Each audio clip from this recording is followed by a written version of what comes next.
So kung hindi kayo familiar, ang elote ay isang popular Mexican street food na gamit ay mais. We set up already our settings in slow cook. So ngayon, naka 1 hour siya, but we can cook it for 30 minutes. Lagyan natin ng asin.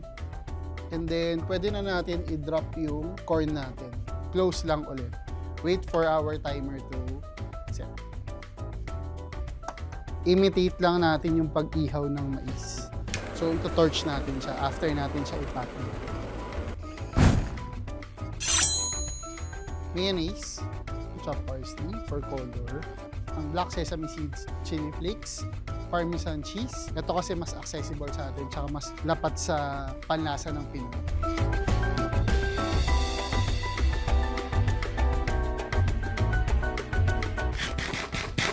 Messy talaga ito kainin, pero ang sarap.